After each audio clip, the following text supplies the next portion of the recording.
உங்கள் favourite TV ஷோக்களை இனி miss பண்ண தேவையில்லை. ZEE5 இல் முற்றிலும் இலவசமாக காணுங்கள். இங்கேயும் எப்பொழுதும். ஹலோ.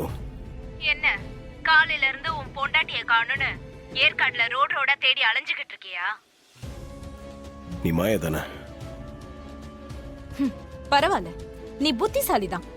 குரலை வச்சே நான் யாருன்னு கண்டுபிடிச்சிட்டேன். எனக்கு ஏற்கனவே உண்மையில தான் சந்தேகம் இருந்துச்சு. நீ எங்களை ஃபாலோ பண்ற, இந்த விஷயத்துல உனக்கு சம்பந்தம் இருக்குன்னு எனக்கு தோணிக்கிட்டே இருந்துச்சு. அப்படியா? ஓகே ஓகே, நீ என்ன பாத்துட்டல. நீ பேசுறதுலே தெரியுது ரேவதி நீ தான் கடத்தி வச்சிருக்கன்னு. ஒழுங்கா ரேவதி எங்க இருக்கான்னு சொல்லிடு. ஒரு நாள் உன் பொண்டாட்டிய காணும்னு இப்படி துடிச்சு போறியே, கல்யாணம் அன்னையில இருந்து மகேஷ காணும் நானும் துடிச்சுக்கிட்டு தானே இருக்கேன். அந்த வலியும் வேதனையும் உனக்கு புரியணும்ல, அதுக்குதான் ரேவதியை தூக்குனேன்.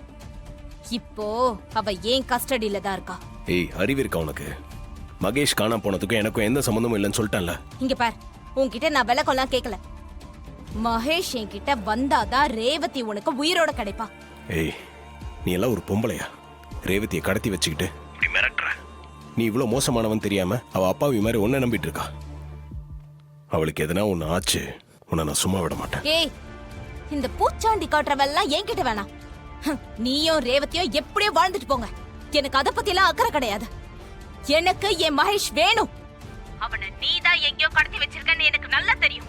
அவனுக்காக நான் எந்த எக்ஸ்ட்ரீமுக்கு வேணாலும் போவேன். அவ எங்கன்னு சொல்லிடு, இல்லனா நீ ரேவதியை உயிரோட பார்க்க முடியாது. ஏய், நான் மகேஷை கடத்தலன்னு உனக்கு எத்தனை வாட்டி தான் சொல்றது? திரும்ப திரும்ப அதையே பேசி ஏன் என்னை இரிட்டேட் பண்ற? எனக்கும் அவன் காணாம போனதுக்கும் எந்த சம்பந்தமும் இல்ல. ஏய், நீ சொன்னதையே சொல்லிக்கிட்டு இருந்தா நான் நம்பிடுவேனா? உன்னை தவிர அவனை கடத்துறதுக்கு வேற யாருக்கும் மோட்டிவ் கிடையாது. நீதான் அவனை கடத்தி வச்சிருக்கணும். இன்னும் உனக்கு 2 மணி நேரம் டைம் தரேன். அதுக்குள்ள நீ மகேஷ என்கிட்ட ஒப்படைக்கலனா உன் அருமை பொண்டாட்டி ரேவதிய நீ உயிரோட பார்க்க முடியாது. அவளை கொன்னுடுவ. மாயா, நீ முட்டாள்தனமா பேசிட்டு இருக்க. நீ ரேவதியை கடத்தினதே பெரிய தப்பு. இந்த மாதிரி மிரட்டுறதெல்லாம் அதை விட பெரிய தப்பு. நீ தேவையில்லாத சிக்கல்ல மாட்ட போற. என்ன பெரிய சிக்கல் வந்துரும்? என்ன போலீஸ்க்கு போவியா? எங்க போய் தான் பாரு.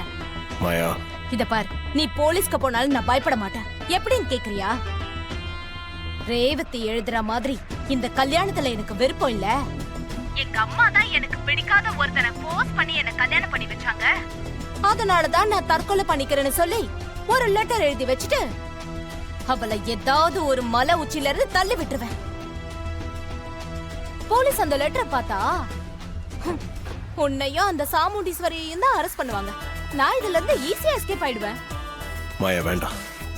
உனக்கும் உன் குடும்பத்துக்கும் ரேவதி எவ்வளவோ நல்லது செஞ்சிருக்கா. அதெல்லாம் கொஞ்சம் கூட நீ நினைச்சு பார்க்க மாட்டியா? அவளை கொன்னுடுவேன் மிரட்டுற. ஏன் இவ்வளவு கேவலமா நடந்துக்கிற? நீ என்ன வேணாலும் சொல்லிட்டு போ, அத பத்தி எல்லாம் நான் கவலைப்பட போறது இல்ல.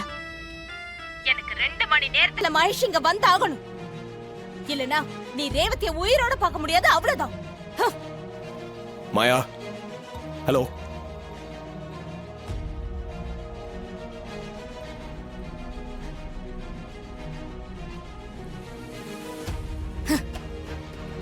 ZEE5 ஆப்பை டவுன்லோட் செய்து அனைத்து எபிசோடுகளையும் இலவசமாக பாருங்க.